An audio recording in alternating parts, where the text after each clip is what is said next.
Hey, O.G. Willikers here with RaRa Room Radio, episode 48. For this episode, we're going to rewind back to August when the homie Señor Gigio, all the way from the Bay Area, cruised out to Santa Fe to rock our monthly event, Brew Tap Boom Bap, which happens at 2nd Street Brewery, Rufina Street, Santa Fe, New Mexico. Hey, I met Señor Gigio back when I was on tour in 2018 with the Outstanding Citizens. He stood out as a cool character and a dope MC.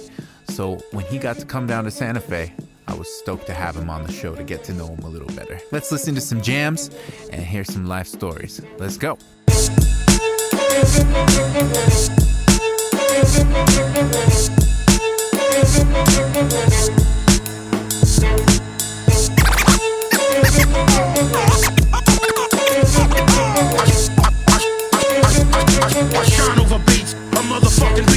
Reconfigure primitive minds, indicative of the times. Prime examples, amplifying designs are parallel. Interrogate your fairy tale very well. Airing out your errors so you don't embarrass yourself. 1/4 of the operation, fresh by association. West Coast poet language, from the Bay Bridge to Cambridge, Anchorage to Cape Horn. Inflict literary form, rebels were made for. I ain't rich, but I ain't poor, no. I am rich and I make more for sure. Your style's bitch, and I say more? No, you hella soft reading off the teleprompter. You settle on the curve, enabling weak egos, stuttering contradictions, itching to veto the law of the land with fraudulent plans. My credo, never follow suit, waterproof, raise the roofs. Can't even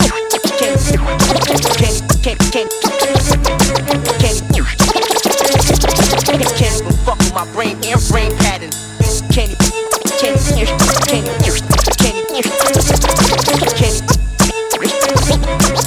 even fuck with my brain and brain pattern. New age vernacular, take your shit and back it up. Christina Aguilera, you can't run up on Attila the Hun, you dumb.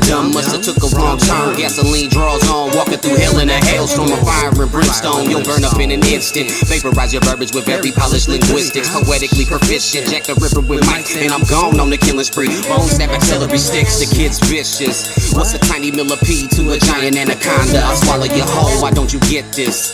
Assassinating amateurs with adjectives and adverbs. Any last words? None, nada. I snatch them out your mouth before you spoke them, Miss Dundada. I transcribe chapters, you thinking ass backwards, attempting to advance against the master. My syntax is unmatched. Yo, here we go. Don't stop. Break it down.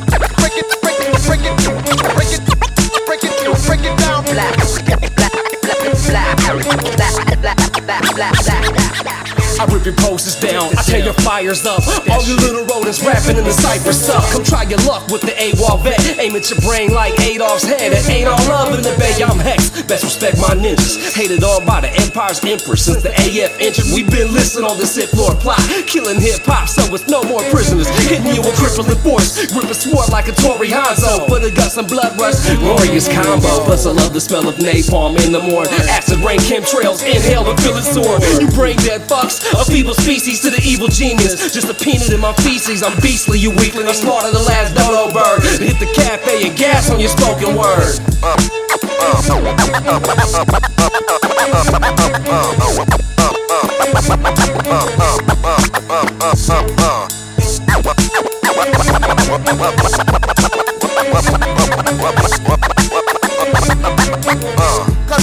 Cause my flow is... Behold the entrance, covered in blood. Hog growth is overgrown, the buzzer stays smug.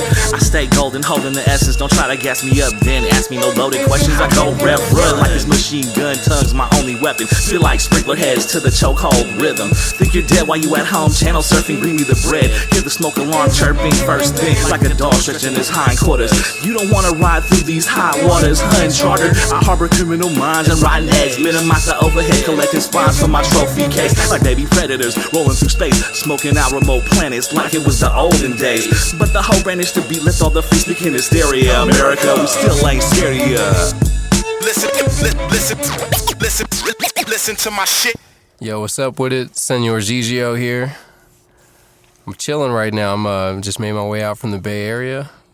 You know, I'm a hip hop artist. Do multiple things, you know, but mainly I'm just very passionate about hip hop music, and you know, like to tell my story and tell really a lot of stories through music. Yeah, awesome. Yeah. Awesome. Welcome to the the RaRa Room radio station. Yeah, thank you for having me here. Welcome to the desert. Yeah, I love the desert. Yeah, so that's crazy how we kind of met last year when I was out there on tour and you were at the show. Yeah. And then we were just kind of remembering this now as I put out my album. You saw it online. Mm-hmm. It made you think of coming out to the desert. You'd already been thinking about it, and that kind of... It really sealed the deal because I remember, listening to the album and just the content of everything, of what you guys were talking about. I mean, you specifically, but then, of course, all your collaborators and just the content just had a lot of soul and spirit in it. And, of course, the same influences in terms of, like, the boom bap, hip-hop, MC, whole dynamic, and then it just really like brought it home to me. Like, yeah, I need to get out there and rock for those cats. Yeah, and so you hit me up saying, hey, I'd love to come out there. At the time, that's back in April or so, I didn't really have any... Our venue situation we'd been kind of in turmoil for a couple years. We'd lost a few spots and had some, it was kind of in between spots for our scene. And so when you hit me up, I'm like, dang, that was you're one of several people where I'm like, man, I'd love to figure out a way to make that happen. I wish I could do that. Mm-hmm. And, a few months later, we ended up throwing this monthly event, reached out to you like, hey, I finally got a date for you, man. And you're like, hell yeah, and you came out here. Yeah. So that's awesome. That's such a cool story. Just that is a fun story to tell. That's a journey. Just boom, here you are, man. Yep. That's so cool. Yeah, man, totally. Yeah, I'm really excited to be here. Really stoked to be in Santa Fe and Albuquerque, New Mexico, the whole deal. Yeah, and you've been here before. You've toured here. I have. I've toured here twice before. But I think the difference is that even when I came back last time, like, I was a lot younger, might have been like, my early 20s. But it did leave a good impression on me. More specifically, like, I remember the people from the shows and just the energy of the people who were coming out. But I was really smoking a lot of weed back then too, like just really getting super faded. That it's almost like, I'm a lot more lucid now, where I can really like make memories this time around. A lot of stuff. I'm like, wait a minute. I'm on the drive up. I'm like, I don't remember this stuff. You know what I mean? But because I've since developed a lot more lucid, more conscious kind of lifestyle where I'm able to retain more information. You know what I mean? Well, that's awesome. Yeah. So it's more than just a physical journey from the Bay Area, from the shores to the desert. It's also been a personal journey as far as how far you've come since last time you've been here. Yes, definitely. That's cool. Well, we could go anywhere with that. We could talk about where you are now, or we could talk about maybe a little bit more of your origin as an artist. Like, what are your kind of how'd you get started? Yeah. I mean, at this point, I've been rapping since I was like 9 years old. I'm 31, turning 32 in November. And, maybe more or less when I started out, as a 9-year-old, it wasn't like something I was trying to take serious, but as a medium, like, rap was fun. And, I think at the time too, like, that's the 90s, rap was already going, hip hop was already going. So it just was, and it kind of naturally was the music we related to. It didn't seem like this big cultural phenomenon to me. It seemed like it was just something that was like kind of already there, and it made sense. But the more I matured, the older I got, and the more peace that I found in writing songs, the more I started really to connect to the culture, to the history of it, and just go back and even still continue to just really understand the roots of hip hop and what that means, and so it's definitely been a it's definitely been a journey of becoming and finding oneself too through hip hop. Like, even if we're talking about like when I had come out here before, like that's really when I was just really trying to maybe in my first steps of trying to reach out and pursue music as a career. And I think back then, even with with all good intent that I might have had, and as ambitious or as talented as I might have been, I also think that just naturally, like when you're in your early 20s, you're a lot more cocky too, and you miss out on a lot of opportunities like that too, or maybe you just have to grow and figure that out, and I think that now I'm just in a place where I'm like, oh, wait a minute, like this is how I feel. I've come to a good place where I'm a lot more comfortable with myself as an adult and as a man, and where a lot of things kind of washed off of me, in terms of like over competitiveness and stuff like that, which was good for its time, but it doesn't really serve me now. You know what I mean? Yeah, well, you have a pretty chill kind of vibe to you, for Thanks. sure. Musically as well, I mean, this is the first time. I guess we chatted a little bit in the bar that night, but in person. But yeah, other than that, it's only been online. But yeah, no, you're chiller, bro. Thank you. Fit right in, bro. Yeah. So you kind of started out in the Bay, right? Mm-hmm. The whole time you've been there? Yeah, I grew up in the Bay Area. I mean, I was born in San Francisco, and I was raised in the suburbs, Fairfield, California, which is like pretty much like right out. It's like heavily influenced by the Bay Area. So it's one of those kind of towns that's on the Bay Area that people debate if it's the Bay or not, and there's a lot of good cases for it, and then there's also a lot of cases against it that both make sense. It's like kind of like one of those towns, and it's just, I think at the end of the day, it just depends on who you are and what you relate to, and for me, growing up in Fairfield, I was born in San Francisco, so I still had my roots to the city. And for a minute, my grandparents had lived in Vallejo too, which was pretty much, it's a neighboring town to Fairfield. It's like the next town over. So I always kind of had a connection to going to the city and the Vallejo and seeing the whole Bay as a whole, So and when I graduated high school and I decided that pursuing hip hop was what I wanted to do, you just have to, you can't do it in Fairfield, you got to bounce. So I knew then, like, I'm moving to San Francisco.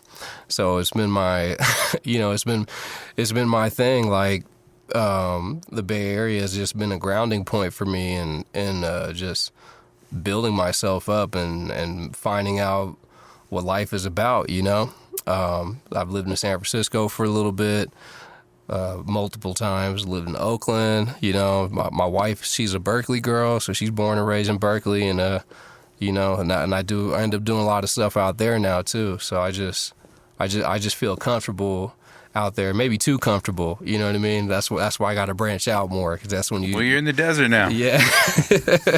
Yeah. That's cool, though. I mean, there's so much going on out there. I mean, the Bay is one of the meccas of hip-hop.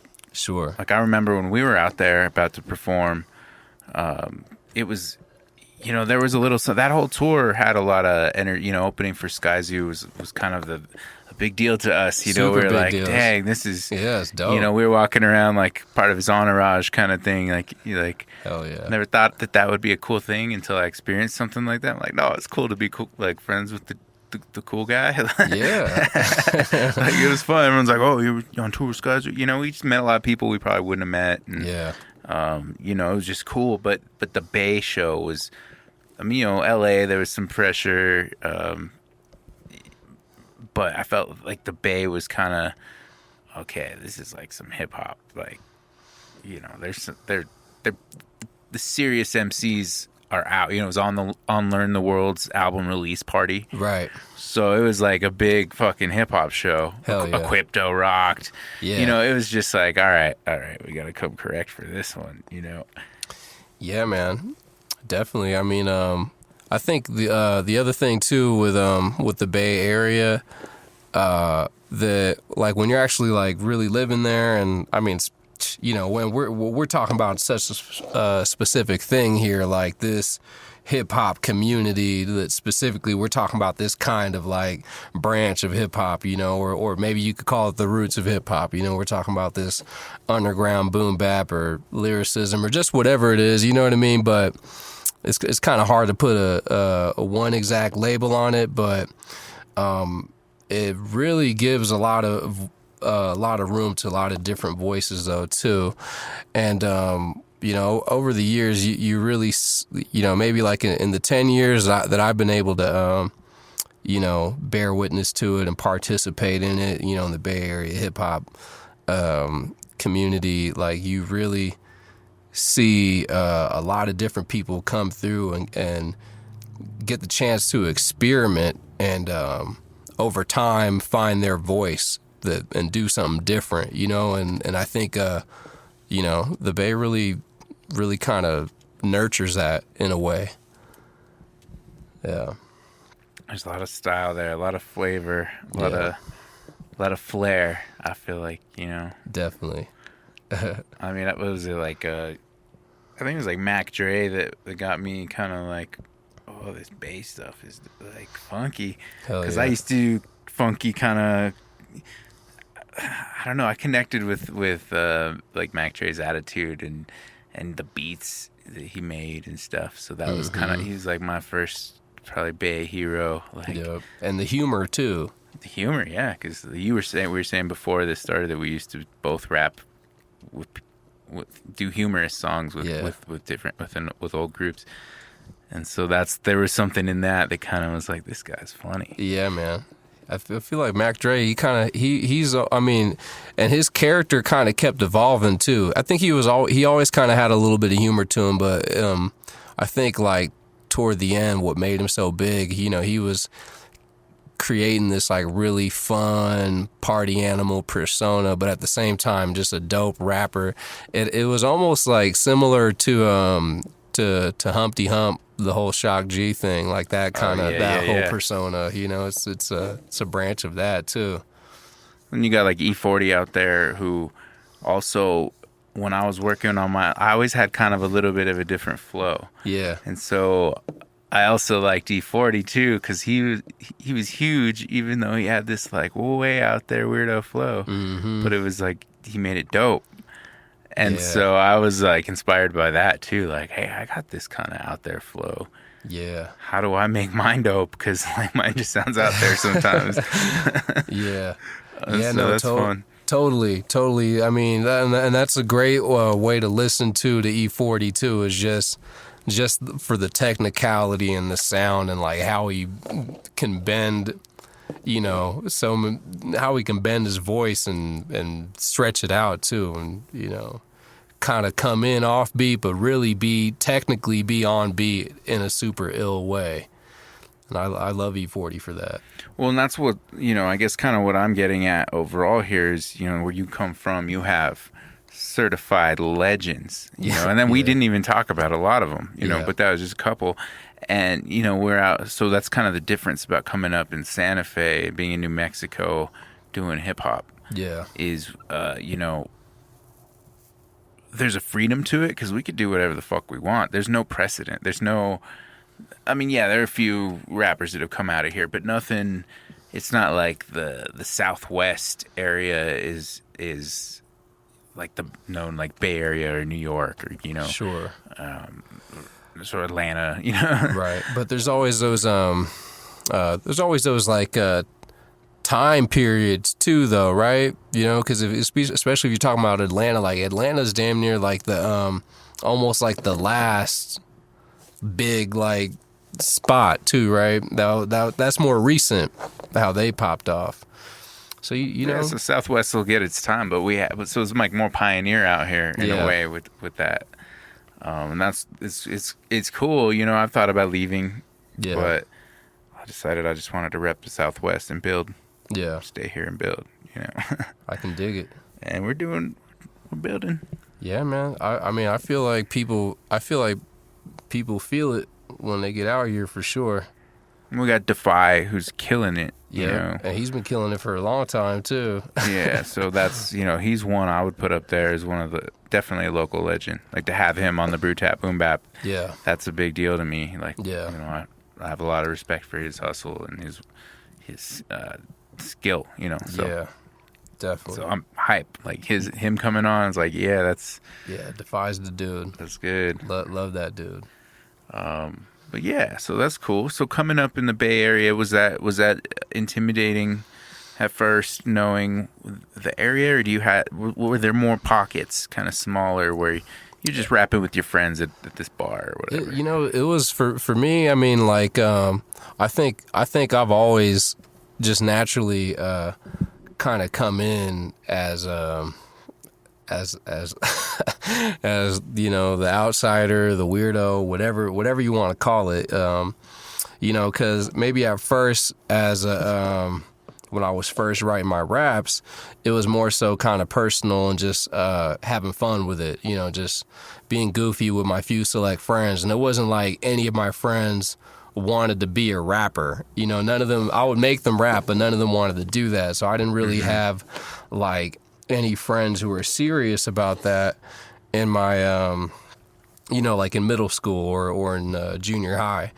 But when I got into high school, the whole dynamic just really changed and got big as soon as I got there.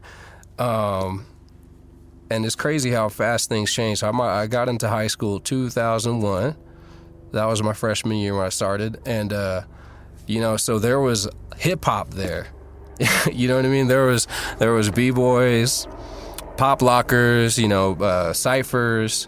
There was MCs battling around the campus. And specifically, you know, and primarily, so in the Bay Area, so you would have a lot of the breakdancers would be the Asian cats, would be the Filipino cats and Vietnamese, Chinese cats. You know, I did dabble with it a little bit. I didn't like it. I liked rapping. I was rapping. What had happened was, what tripped me out was, there was this older kid who was a junior when I was a freshman. His name was Gabe, and he was a tall, lanky Brazilian dude. And like pretty much like the hip hop, all the MCs, all the rappers that you would see around the school were black dudes, you know. And Gabe, that was his name, Brazilian dude, he would battle, but I knew him from before because I knew him because we went to the same gym. So after school, I would be at the gym, so I knew him, and he was just a wild dude. I'm like, what? He raps and he's battling dudes? Like, I think I want to try to battle him, you know, just out of friendly competition. And one day after school, once I had realized that he was a rapper, you know, I'd seen him rapping around the school, I had approached him at this gym. And I told him, like, hey, man, I rap. And he just was taunting me, like, shut the fuck up. You don't fucking rap, you little bitch, blah, blah, blah. You know, he was talking hella shit, you know. That's how it was. And I busted a rap for him, and then just automatically he kind of, like, took me in as, like, just mentored me. He just went into, like, full mentor state. He was like, yo, we're about to form a clique. We're going to go around. We're going to battle fools. We're going to set it up. And, you know, so, like, my first crew I was the young dude. Everybody else, they were all juniors and seniors, and it was we were called Flip the Script Squad. So we had 2 beatboxers and 2 MCs, and Gabe could he would pop lock and, you know, and break dance too. So that's really what turned it on for me. But yeah, you know, at the end of the day, you know, it's like I always knew back then, like. And this, because it is what it is. A lot of people don't, like, a lot of people who rap, they won't talk about this, but, like, it's about respect, you know, and it's about, you know, hip hop and rap, like that's black culture. I mean, it's black culture, you know, for the most part, you know, even though it's like extended and we share it with them. But I was always very aware of that, and I always like was trying to make sure that like I respected that, you know what I mean? So like, you know, and if they were telling me I was whack, which they did, then I knew that I had to work on it. You know what I mean? So and especially because I was coming through with a little bit of a different background, you know, more suburban, and then plus just, you know, storytelling, just doing things that were a little bit more out of pocket. But, you know, over time, I took the criticism that they gave me and really looked at it from a critical standpoint of like, okay, what is it? It's the beat, you know, I'm off beat. You know what I mean? Or just little things like, okay. And I started taking that into consideration and really working that. And by the time I graduated high school, like I was a respected rapper, like around the campus, you know. So I always had that mentality too. So so I did that at my high school, and then once I graduated and I was going to move to San Francisco, it was like I kind of had to do that over again with, you know, every community you move to, you know, every little micro community. You do it in San Francisco, then you do it again in Oakland, you know, and then you continue to do it over and over again, right? Yeah, for real. You always have to. That's one thing I learned about hip hop, even with venues, you know, and with our own scene, we got to keep proving to the venue owners the hip hop's dope. Yeah, like they get scared sometimes, like, oh, we don't want to do that. I don't know, you know, they get sluggish about hip hop shows. Yeah, some of them, most of them, the newer ones. We used to have plenty that we were way down with, but we've had to branch out and build new relationships. And yeah, it's like, oh, we got to prove it all over again in our own hometown. Sometimes it's like, jeez. But we have a great thing going with Rafina Tap Room. So that's good. I'm super hype about all the brew tap boom baps. That's been a super good kind of revival for us around here with our scene. So we're trying to build it and keep it inclusive. That's dope. Yeah, word, man. Well, let's play some of your music. I told you we'd get carried away. Yeah, let's do it. Home is where the sacred is. Yeah. To all my people out there struggling, going through it, crying to yourselves at night, thinking nobody can hear you. But I hear you though. Lord up in heaven, shine a little light down on us. Hopes we dreamed up in bed, die out on the corner. I think the working man's working too hard, acting like he ain't hurting, covering up his scars, and his glow dims a little darker each and every year. Like my man shared his wishes and I almost shed a tear, cause he keeps on striving, trying to persevere against a sick drug addiction, getting twisted in the spear. Listen, cause we ain't all in the club popping bottles, most of us trying to hustle on the rush, 9 to 5 though. Learn to treasure little things like them lotto scratches, then resting on our downtime, pausing all distractions, caught up in the madness. They told us not to break down and pay the bills on time, cause if not, they're gonna bang down the doors and throw out our things. When it rains out, it pours. Why can't we build a house for the poor, y'all? Come on in now. Home is where the sacred is. To the soul we must go, cause we came from this. Lay the stone for the sake of it. We all gon' make it one day, I pray, stay patient, kid. Home is where the sacred is. To the soul we must go, cause we came from this. I hope you know how brave you is. I dedicate this to natives and patriots. Raise your fists. We them disenfranchised boys. When I snap, it's something like I applied with a job at. Can I get a call back? Got a brother praying to God to save up a small stack, and the kids eat top ramen every week. We at the dollar store trying to make these pennies meet. She working 3 jobs, hardly getting any sleep, and plus her back hurts. She always standing on her feet, and somehow she must have stopped loving, affection, stressing. But be the first to tell you life is a blessing. Something shines within us like reflections of heaven. We can do better, all we need is a little direction. I go out, I see veterans begging, beckoning in the setting where greed rules, pulling seeds from the people's possession. And the system don't nest them, though they risk it all just to get a bit of heaven now. Right here, though. Home is where the sacred is. To the soul we must go, cause we came from this. Lay the stone for the sake of it. We all gon' make it one day, I pray, stay patient, kid. Home is where the sacred is. To the soul we must go, cause we came from this. I hope you know how brave you is. I dedicate this to natives and patriots. Raise your fists. Seen a hobo on the street picking cans and jars. If I could, I'd put you in a fancy car. We all should rock nice threads if we handle ours. We all deserve a nice home for our family, y'all. The powers that be should invest interest in this. Instead, they pinned us against us, pimp stuff.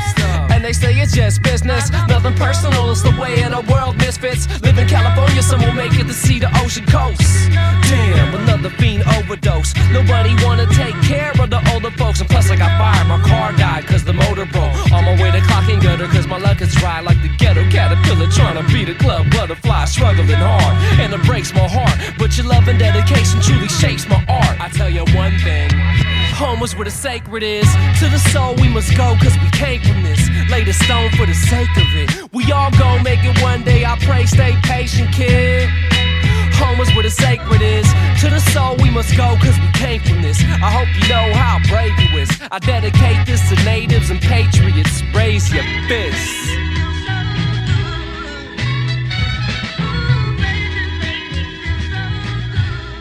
So like my big like breaking point musically in hip hop was when I became part of this group called Associated Fresh, and that was, you know, that took place 2006, 2007. It was like between those two years right there. You know, again, it's like I've always been coming into this as like the younger dude for some reason, like no matter what. So at this particular time, this was MySpace era, and there was this rapper and beat producer named Drendo, half Filipino, half British dude from Fairfield, which, you know, there's really not a lot of hip hop cats. I mean, you know, who are making the kind of hip hop like, you know, boom bap, sample based, you know, kind of you know, more jazz influenced hip hop. You know, it's a lot of more hyphy music coming out of there, which is cool, but it just, you know, that's not me. But yeah, he had reached out to me through MySpace, and, you know, we formed we just really clicked, you know, from the gate. And he was a little bit older than me. I might have, you know, if I'm like 19, he was already like in his mid 20s, and that makes you know, when as you get older, that little bit of age difference is not that big of a deal. But when you're like 19, you know, and somebody is like 25 or whatever, it's a big deal. You know what I mean? Like, you're still a little kid, and they pretty much have like, you know, they're gamed up. And I mean, he just from the gate, he was already a beast. He was already like, with him, he was already like pretty much completely like himself as an artist. He didn't have any qualms about trying to figure out his style, his voice or whatever. He already knew who he was, what he liked to say, what he liked to talk about, how he liked to say it, and, you know, so and it was my first chance to really work with a producer, and I just grew so fast, you know, with his, you know, like with his music, and just with him looking out for me, and the other thing too with him, he was also very critical too.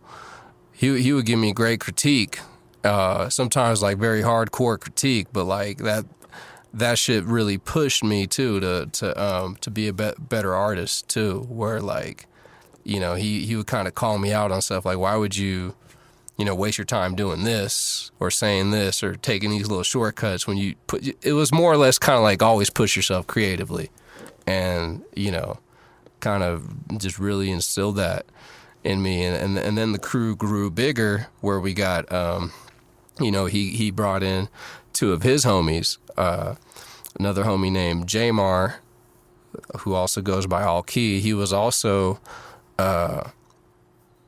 producer and MC and just super talented. He's half Filipino, half Vietnamese, from Santa Cruz. And you know, so then we just grew even doper. And then the last member of the group was this cat named Fluent. It was a black dude from Fairfield who was also just a badass skateboarder. He was like a sick skateboarder. Still is, actually. What was his name? Fluent. Yep. Fluent? Yep, Fluent.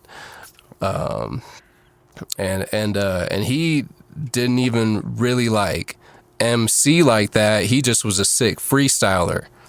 But he was a dope freestyler. Like, he was just like that kind of cat who would just be at house parties or at the skate park or wherever he was, rolling a blunt, smoking, and just rapping off the top of his dome and just killing it. And he just naturally just took to writing like nothing. Like, as soon as he started writing, it just was like, what, have you been doing this like your whole life already? You know what I mean? Like, he just was just a natural talent. As soon as we, all four of us, got together as a collective, like, we just kind of took off and just grew like immensely fast and just started cranking out so much music just between the four of us. Like, we did a group album, and then we had duo albums between us and little solo projects too. And we were operating out of Fairfield. Jamar, he was from Santa Cruz. He ended up moving out to Vacaville or Vacaville is like right next to Fairfield, just to be pretty much, help us push this. And we just grinded super hard, and we just were really good. Maybe we might have been like a little bit ahead of our time and too cocky. That's the only thing. We're way too cocky. But we reached out, and we started making those connections with with cats like Equipto and the whole Solidarity movement, Board Stiff, and it just kept growing. It just kept growing because the Drendo and Jamar were making sick beats, and I more or less was like, out of the group, I was always kind of like the dude who, I was the youngest dude, so maybe I might have been the most ambitious in terms of like getting us heard and making those connections and getting us shows. So I was always really good at networking, and over time, that's just one thing just keeps leading to the next. From that, I met Elronius, which ended up getting me out here to New Mexico. We were making music with each other for a while, and meet Defy, and then you just keep growing. The thing keeps growing. The group more or less kind of dispelled, but not really on any negative terms. Just cats just went on to do different things with their life. But I've been pretty much super dedicated to just staying on pursuing hip hop, and since over the years I've put out over 20 projects over the years. I've traveled, been up and down the coast, California coast, and Oregon, Washington. Been to Canada twice. Been out to Japan, and finally, like, I feel like in the last couple years, like maybe last 3-4 years, I've really like found like who I am, like, as an artist. Like, finally, not to say it's a lot of experimentation that's done, not to say that that stuff wasn't dope, but I feel like I've really found like, boom, like, this is my voice and this is what I do when I'm on stage, and to really get my support too, like in the Bay, like, which is big. And now I'm just in a place now where I'm like, I'm married. I got married with got married to my wife, ZZ Buttons. She's an artist too. She makes pins and dope buttons. Yeah. Got these nice OCC fresh presses over here. Yep. Yeah. So yeah, and I'm just kind of in the place now where I'm just trying to keep telling my story and continue to grow, keep growing and branching out. Well, you dropped 4. You're pushing 4 records right now. I saw online. You got the duo with Mr. Cleen. Sure. Yeah. And then you got the I'll let you say it. Yeah. So since 2016, I put out 4 albums. 2016, I put out this album called "I Am Not My Name." That's 22 tracks, and I got tons of artists on there, like features from like some of the Bay's best, just in the community coming up, and that was a lot more freewheeling. That's like damn near like the last album I made before I got married. But I feel like once I got married, like it kind of puts you in a place too where you kind of really take a step back and start to really like refine like who you are and what you do. But all yeah, balancing things out. And by message, I started taking my word a lot more serious of like, oh man, like there's some things like even though it sounded fresh and it was tight and it was clever, like I probably like it didn't really do me any justice to say that, but there's still a lot of good stuff on that album. Regardless, I mean, you got 22 songs.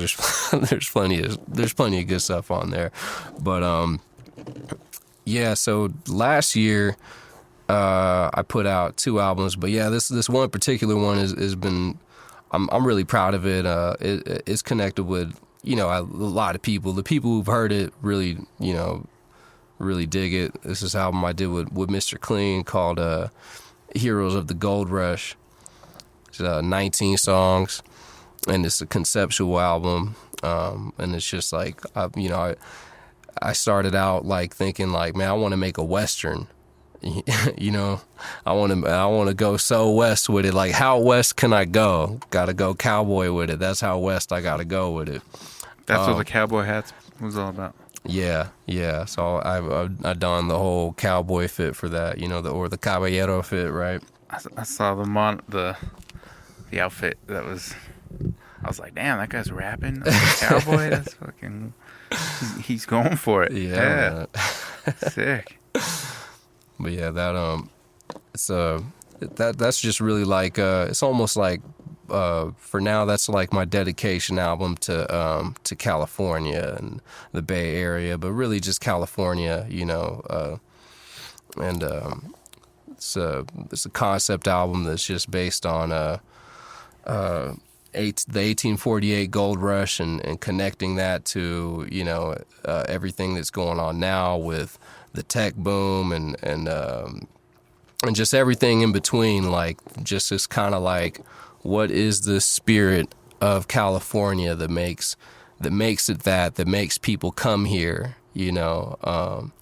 Is it, you know, people come here to try to get rich, or do they come here seeking this new life? And that's the whole concept with that, you know. And I explore it from a lot of different places too, you know. And there's some fun songs on there, and there's some serious songs, and there's some political songs, and you know, try to touch on different eras with it, you know. And Mr. Cleen did all the beats on it. Yeah, that's cool. Yeah. And then you did what? 2 more? Yeah. The other one was I put out this album in August called The Tree of Life, which was really like an album that I'd been sitting on. Like, it had been done since 2013. It had already been done, just hadn't been mixed. And, you know, maybe it's one of those things like you write it and you record it and you're on a good one and you just sit on it for too long. But it was good timing though, and the message was relevant. I feel like it started to become more relevant again to me. And yeah. And just the good music on it, good music that's got to, you know, see the light of day. So I put that out.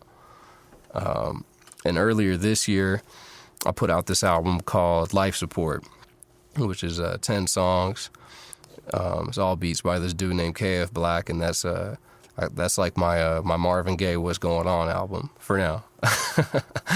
Yeah. Yeah, well, that's cool, man. You've definitely been putting it out. That's sick. Thank you. Well, we should play one specific. I know we've already played a couple songs and haven't really talked about them, but is there one you want to play, like specifically talking about all these records that'd be cool to share right now? Maybe we could play Eagles of the Storm. So that's off of Heroes of the Gold Rush, and that features Mr. Cleen on it. And I just really like that record because I love the beat. It's just super ill, and in a way might kind of describe this journey here. Talk about the desert, going across the desert, making it back home, and all that, you know. In the shadowed night, I become spirit. The walls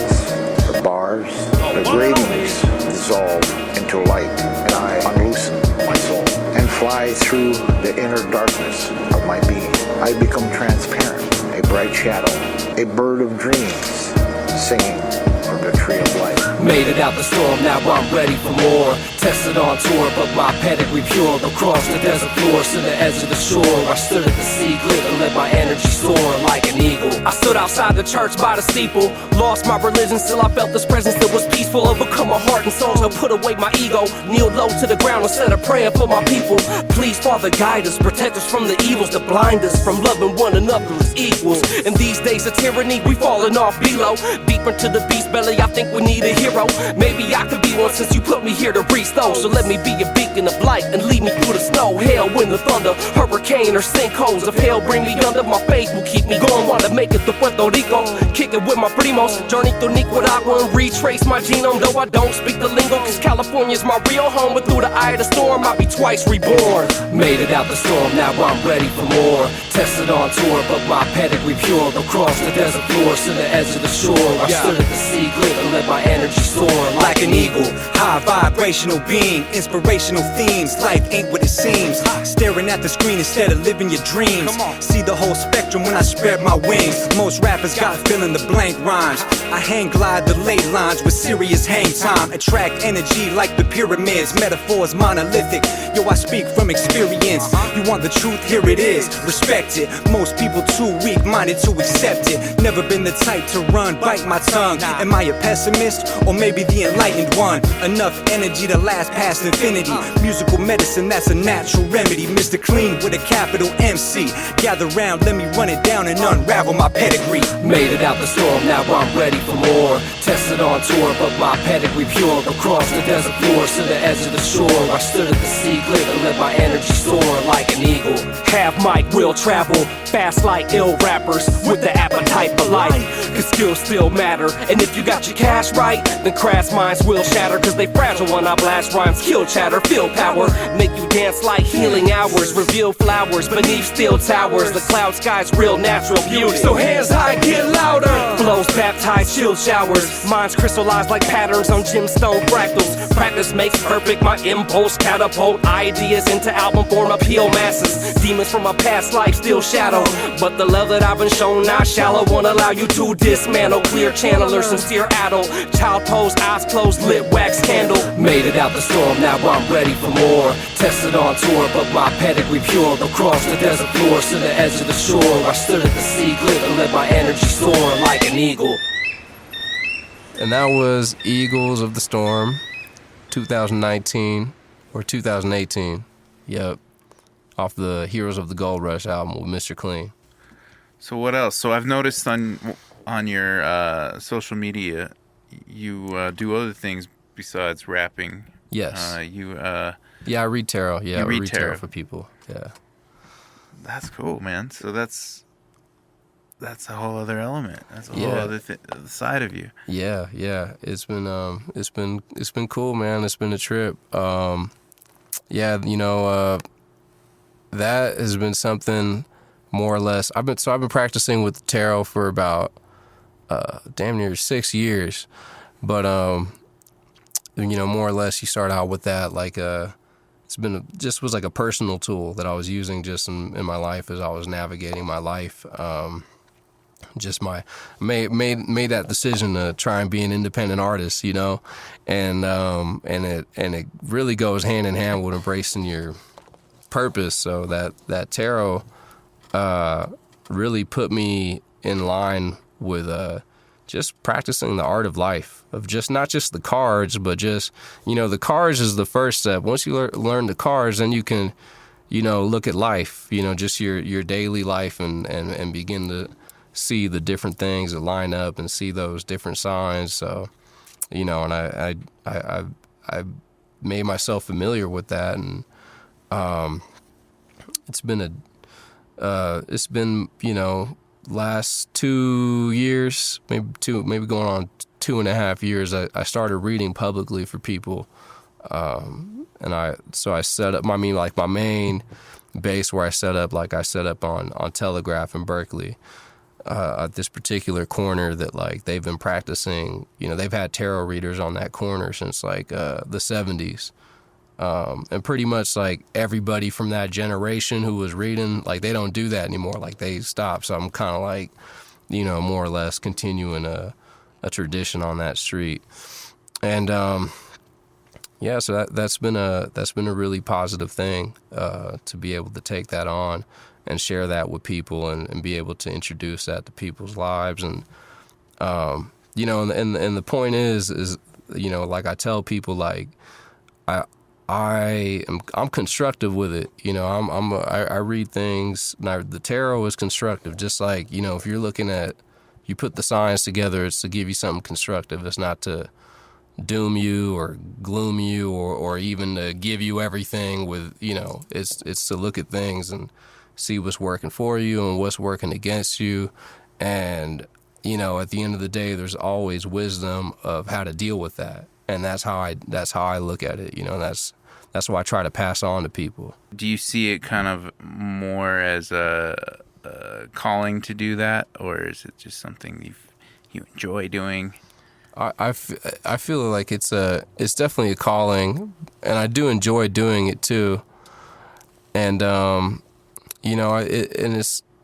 and I don't know. I try to like one thing, even with this kind of like this, for like the last 6 years, I stopped working, I stopped working for like the man, if you want to, however you want to, not to say I don't participate in society and, try to make money and all that, but I just really tried to make this conscious effort of, that I want to pursue music full time, whatever that looks like, and be an artist full time, and whatever that looks like, and pursue that and understand it. And then also, it's a deep spiritual thing. And then, I want to understand myself too.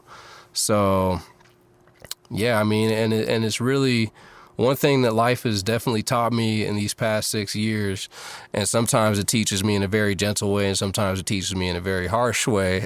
That it's all about just like, there's only so much you can plan ahead. And it's just really like, it really tries to constantly teach me like just living one day at a time, living in the moment, letting things unfold. That seems to be the general theme that gets me from point A to point B and makes things happen. It's not necessarily like always having all the puzzle pieces at once. It's just like you have one puzzle piece. What do you got to, boom, that's you today. You got to do that today, And I mean, a lot of people, and I share that with people, and it freaks people out. A lot of people are freaked out by kind of like trying to live that way or understand how to live that way. But not to say it doesn't have like its unique set of challenges, but to me, it actually gives me a lot more peace and reward than, giving all my time away to something that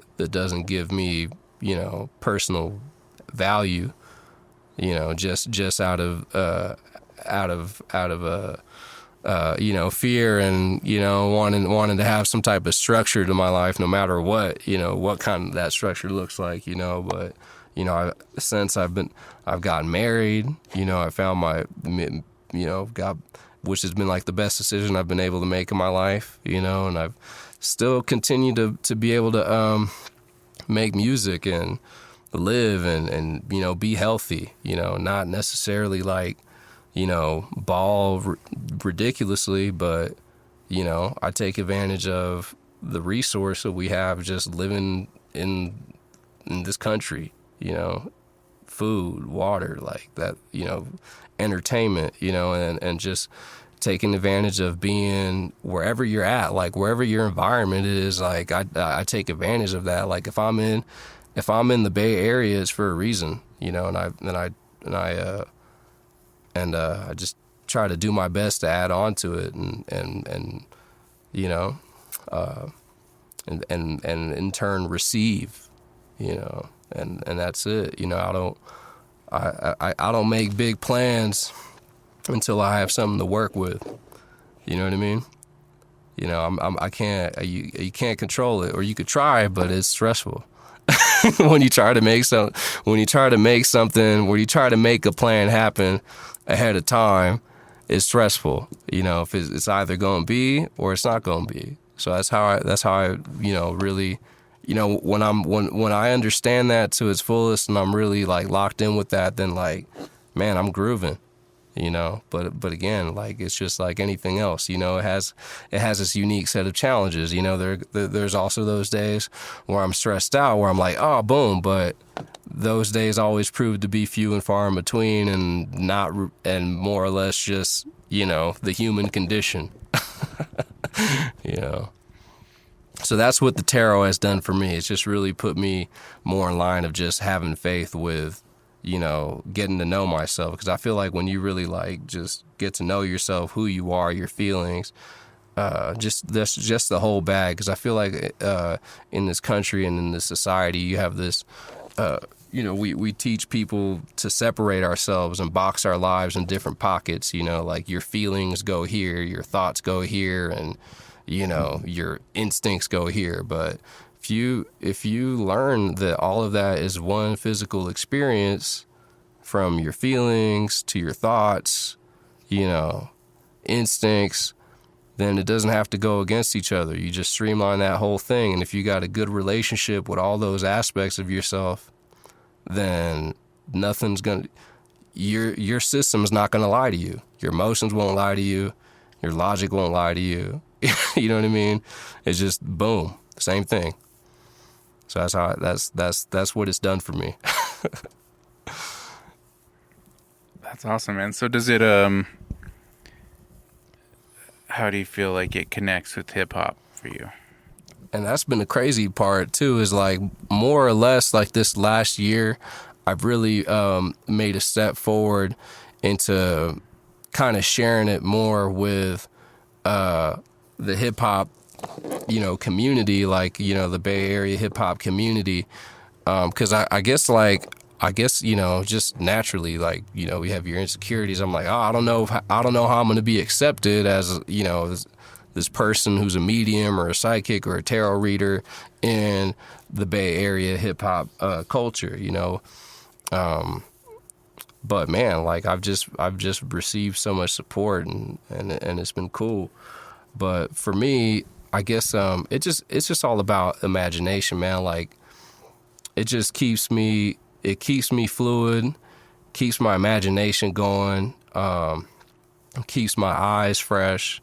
You know, to be able to see the cards, see people's cards, and see something new every single time, you know, and just to be able to connect with different people, which is a blessing in itself. That people would trust me to look at their life in this way, you know. And over time, I just, you know, it's just another level. It's just another level of like human connection, you know. That and one thing too, when I read the cards, I really don't judge people. So I read for everybody. You know, I don't judge people, man. Like, you know, so I'm able to connect with a lot of people, you know, because I've just learned over time, like you really can't judge anybody, you know, because you don't know where anybody's coming from. So I don't judge people based on their exteriors or their race or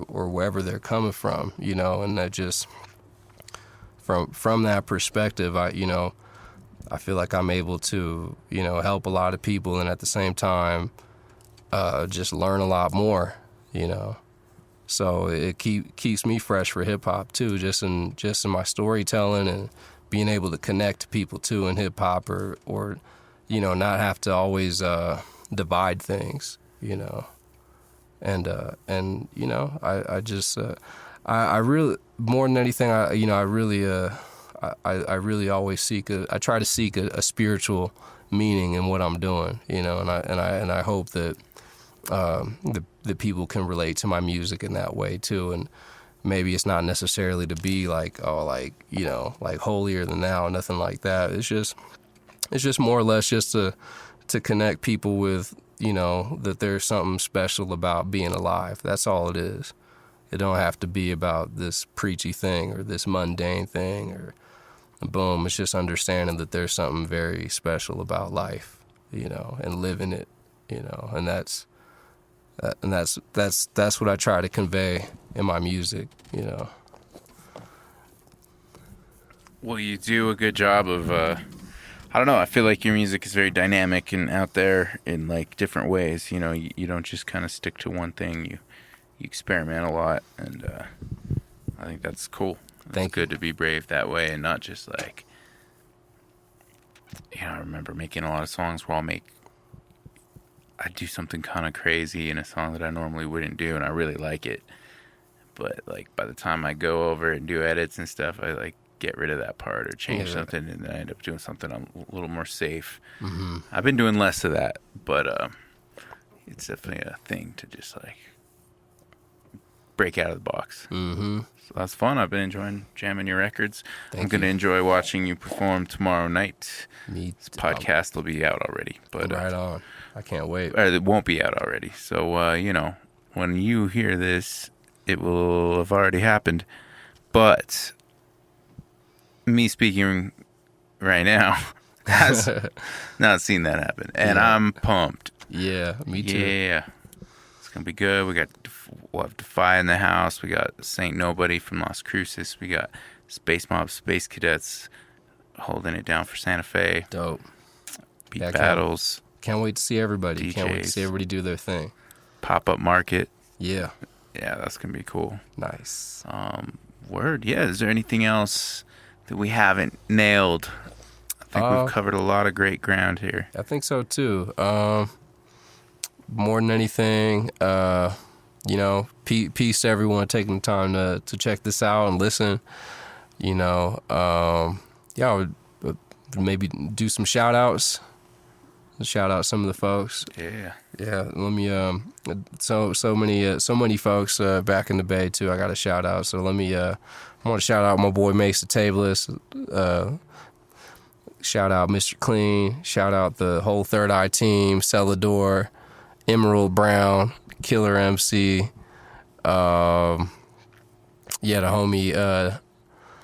The homie D-Wiz, who's mixing down my anti mixtape, which will be like the last joint I dropped this year. So he's doing that right now as we speak. Another record. Yeah.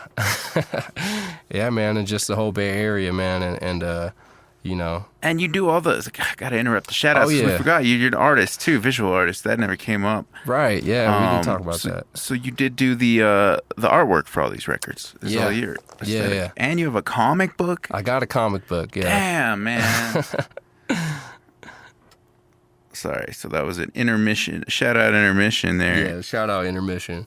I don't know. Do you want to say a little quick something about the comic book before we finish these shout outs? Yeah, let's do it. So the comic book, that's crazy that we skimmed over that. There's so much to talk about. But yeah, with this comic book, I put it out as a complimentary piece with the album The Heroes of the Gold Rush. And again, like that album is stocked with a lot of story songs, and there's this one particular song on the album called 3 Doors, which is it's kind of like a myth kind of song, a mythological kind of song, you know, or I'm calling this kind of genre, I'm calling it funk lore, you know. Nice. So and I'd already finished the album. The album had already been done. It was already, I already had, and I did all the artwork around the album too. So I already had the whole theme, all the colors, everything was done. I knew what my character looked like. I knew what Mr. Cleen's character looked like. All of that was done. I already had designed like the entire, visual presentation for it. And then literally like I had this dream one night after the album was already done. It's already, getting ready to come out. And I had this dream with the homie Z-Man. Now, I don't know if you guys know Z-Man. Yeah. Yeah, so Z-Man, and Z-Man is like, that's one of my favorite MCs too. So he's a huge influence on me. The man can dance. Yeah, he can dance. I mean, he's hella funny. He's a storyteller too himself, and just a dope MC, and also a dope visual artist too. He's an extremely dope painter. And and he's been a great friend of mine too throughout the years.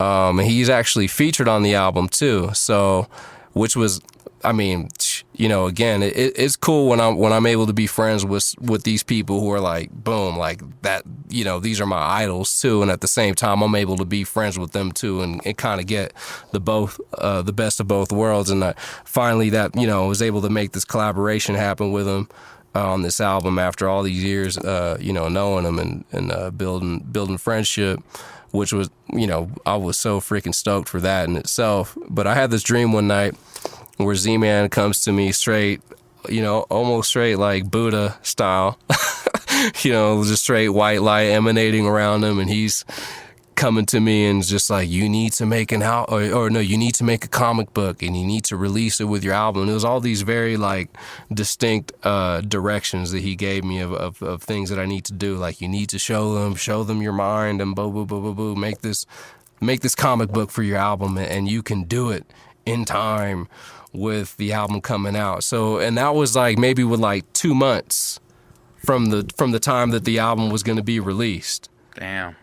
So it just clicked and it just was one of those dreams, like it just clicked, like boom, like that was like the dream I had. And then I woke up in the morning and it just was so freaking vivid. Like, Hit up Z-Man, like, what were you doing last night? I did hit him up. I did hit him up and I had a conversation with him and he was like, yeah, make a comic book, man. Yeah, fucking do that. So he was supportive of it, so he definitely echoed the sentiment of his, of his astral form. Yeah, of his astral form. He echoed that sentiment. And yeah, man. And I pretty much like, that comic book is called 3 Doors. It's based off the song, but then it's even bigger than the song, right? It's 16 pages. And I did that in a week. Or you know what? It took me a week to draw it and to come up with the story. So I was drawing it and coming up with the story as I was doing it. That took me a good week, and then it took me a good week to color it. And when I say a week, I mean like day and night. You know what I mean? Like, like day and night weeks. So it took me a good 2 weeks of like, like morning to morning. Nice. Of doing that. And I got it done in time, and it's my first comic book, and I'm really proud of it, man. That's dope. I'm a big comic book fan, so I was like, oh, sweet. I definitely want to mention that. Yeah. Cool. All right. Second half of your shout-outs. Oh, yeah. So second half of the shout-outs. Who else do I want to shout out? Shout out the homie Slice 9. I mean, just the whole Bay Area, man. Like, just all the homies out there who are pushing, and just my friends and family, shout out all my friends and family who support me to do my thing, and the biggest shout out goes to my wife, ZZ Buttons. ZZ. She holds me down. She pushes me and she grinds with me. So yeah, I couldn't do this thing without her for sure. Awesome. That's the best note to close out on. So we got one more track for the people. Yeah. One more track. Let's do the phone. Cancel the miles when you're far from home. Get on the phone. Get on the phone. Double the smiles when you're all alone. Get on the phone. Get on the phone. Verse 1, sucker. Rhyme styles I bust far from tongue in cheek. I seen 3 flying saucers in 1 week. Mind, body, and soul, definition of complete. I take a stand for those unable to compete. The weak, the meek, unstable and hungry. Each one teach one. At the table I brung heat. I hit rock bottom before, man, I done sunk deep. Now I'm high times, good vibrations with funk beats. Kill 'em with kindness, non-violent Buddha monks. And my style might be the nicest, cause I don't want beef, I want peace. It's Started as a love thing, but it's become a bloody drug scene. Disgusting. These rappers think they sweet just cause they puff trees. Put up a front, but that jibber jabbering comes cheap. Practice what you preach or stay quiet and unseen. It's like a jungle sometimes and it's made of concrete. So I tell the kids stay positive and you will succeed. Get on the phone, get on the phone. Double your smiles when you're all alone. Get on the phone, get on the phone. Verse 2. We debate over who's the greatest of all time. I don't believe in the greatest, I don't believe in time. If I die today, don't matter where my body lay, cause my soul will transport to another time and space. I've been on earth before, of many form, of many trial. Reincarnation is real, and I can tell you how. I wonder what it's like to see my old burial sites. You ever think of that? Baby, you should cherish your life. I'm black as night, white as light when I carry the mic. Can't fit me in one genre, fuck a stereotype. I'm sitting back on a plane taking aerial flight. Ain't worried even, these mosquitoes with malaria bite. When it's my time to go, in my mind I will know. My sons and daughters rule earth with God body, for sure, yo. And I ain't got nothing to say once the music's done. Watch me ascend into the sun and turn 2 to 1. Cancel the smiles when you far from home. Get on the phone, get on the phone. Double your smiles when you're all alone. Get on the phone, get on the phone. Hey, how are you doing today? Are you feeling okay? How are you doing tonight? Are you feeling alright? How are you doing today? I hope you're feeling okay. How are you doing tonight? I hope you feel alright.